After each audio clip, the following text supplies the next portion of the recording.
क्रिटी guard क्या है, इसे समझें। प्रशिक्षित इंसान जब गलतियां या कमियां बताने का कार्य करता है तो उसे क्रिटी गार्ड करना कहते हैं। इसका अर्थ हुआ सामने वाले को उसकी गलती सकारात्मक तरीके से बताकर उसका सही मार्गदर्शन करना, जिससे उसकी भावनाएं आहत न हो और उसका फोकस गलती सुधारने की तरफ जाए। क्रिटी गार्ड करने के 6 तरीके हैं। इन्हें आप अपनी परिस्थिति अनुसार अपना सकते हैं, जिससे सामने वाले को बुरा भी नहीं लगेगा और आप भी उसके सामने बुरे नहीं बनेंगे। बिना बोले बताना। एक 6ठी क्लास का बच्चा अपना रिपोर्ट कार्ड लेकर माँ के पास आया।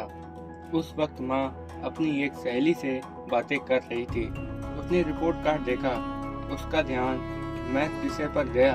उसमें बच्चे को सबसे कम अंक मिले थे, मगर माँ ने उससे ध्यान हटाकर कहा, हिस्ट्री में बहुत अच्छे मार्क्स लाए हो, अच्छा है। मराठी में पिछली बार से का तुमने काफी सुधार हुआ है, बहुत अच्छे।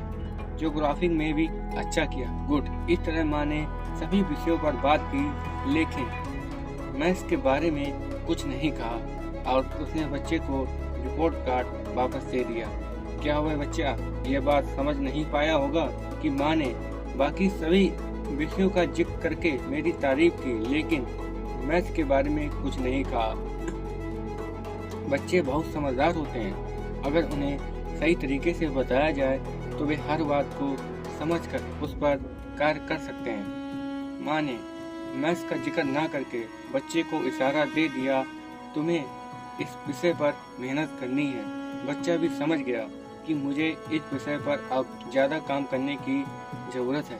इस तरीके से आपका सामने वाले इंसान के प्रति आदर भाव भी कम्युनिकेट होता है। माँ समझती है कि उसका बेटा इतना समझदार है कि उस पर चिल्लाने की आवश्यकता नहीं है। बिना बताए भी वह समझ सकता है और जिम्मेदारी लेकर सही कदम उठा सकता है। इस तरह बच्चे की आत्म छवि को ऊंचा उठाकर आप उसमें विश्वास भी दर्शाते हैं। ये बच्चे के विकास में आपका महत्वपूर्ण योगदान है। बहुत से माता पिता को लगता है कि बच्चों की गलतियों को सुधारने के लिए डांट फटकार लगाना आवश्यक है, जरूरत पड़ने पर मारना पीटना भी आवश्यक है, लेकिन ऐसा करके आप बच्चे को असंवेदनशील बनाते हैं। इसके विपरीत अगर आप बच्चे के साथ सदा सकारात्मक और प्रेम युक्त कम्युनिकेशन रखते हैं, उसके साथ खुलकर बात करते हैं, तो उसकी किसी गलती पर आपका मौन रहना भी बच्चे के लिए एक बड़ा इशारा हो सकता है। यह क्रिटी गार्ड करने का एक तरीका है जो शब्दों में उसकी गलती बताने की भी जरूरत नहीं है और आलोचना की तो बिल्कुल नहीं। दूसरी एक घटना इस बात को गहराई से समझते हैं। किसी दिन पत्नी ने सब्जी में नमक ज्यादा हो गया तो पति तुरंत उससे कहता है, नमक ज्यादा हो गया। इसका अर्थ हुआ पति कह रहा है तुमसे गलती हुई है, जिससे पत्नी की आत्म छवि को ठेस पहुंचती है। तो क्या यहाँ बिना बोले बताना संभव था? जरूर संभव था। पति के बोलने की जरूरत ही नहीं थी। वह भी खाना खाने वाली थी। उसे मालूम होने वाला था कि सब्जी में नमक ज्यादा हो गया, लेकिन पति कारण देता है कि मैं नहीं बताऊंगा तो उसे पता कैसे चलेगा। इसीलिए किसी को क्रिटिसाइज करने से पहले सोचें कि यहाँ बोलना जरूरी है या बिना बोले भी सामने वाले को उसकी गलती का एहसास हो सकता है।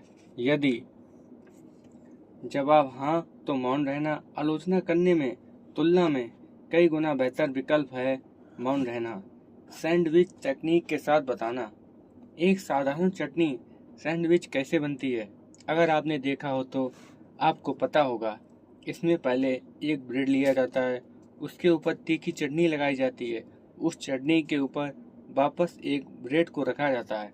इस प्रक्रिया में चटनी का तीखापन कम हो जाता है। कोई भी सैंडविच बनाने का यही तरीका है। ऊपर और नीचे ब्रेड रखकर बीच में मसालेदार सामग्री डाली जाती है। कम्युनिकेशन में भी यही तरीका का इस्तेमाल होना चाहिए। तीखे शब्दों या तीखी चीज़ों को बीच में रखना है। जब आप किसी को क्रिटी गाइड